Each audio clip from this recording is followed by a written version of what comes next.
When you first come in, you need to start up the generator.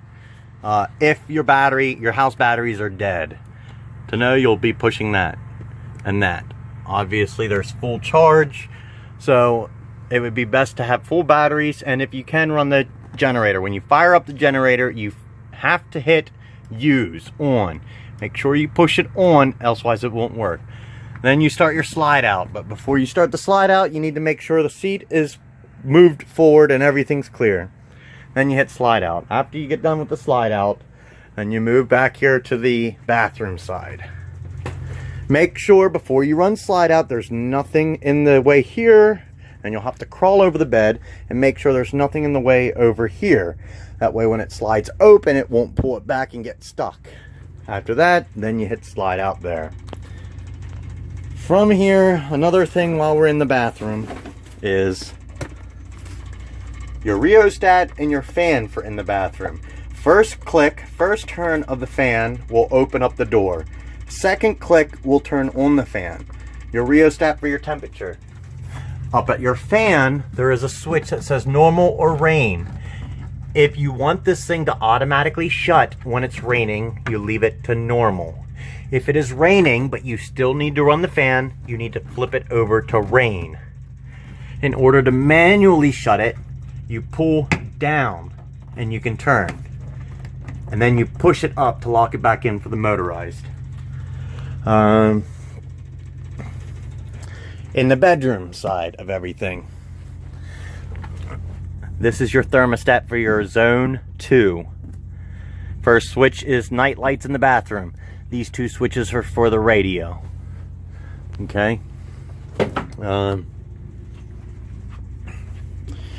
If you're bypassing the hot water system for whatever reason, you have to shut this valve off,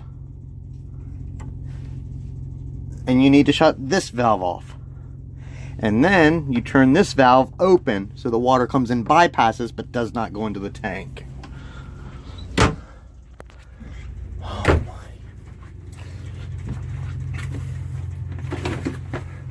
Out in the living room, here is your rheostat and your fan for above the kitchen sink.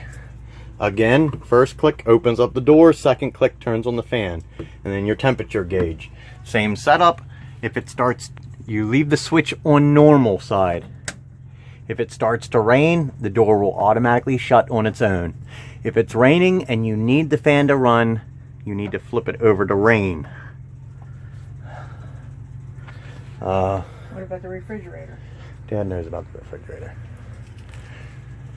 Refrigerator, when you're hooked up to electric, it automatically goes to ACC. You can click auto to kick it off, on and off.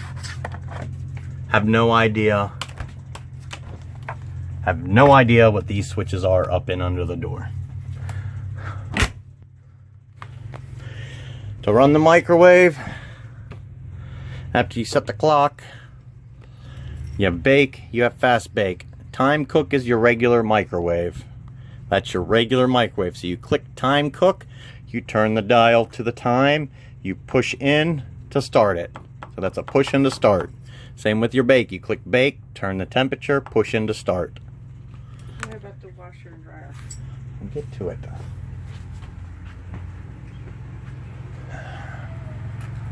I always leave the steps off because you don't want them to open and close every time. Turn your TV booster on. You don't need to worry with the water pump. The only time you use the water pump is when you're driving down the road. You turn it on to get your water pressure, and then you turn it back off. I typically run both the electric heater and the propane. This is electric, this is propane.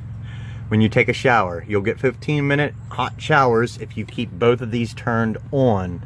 Turn off the propane when you're not using the shower. That way it saves your propane. Up here is your battery.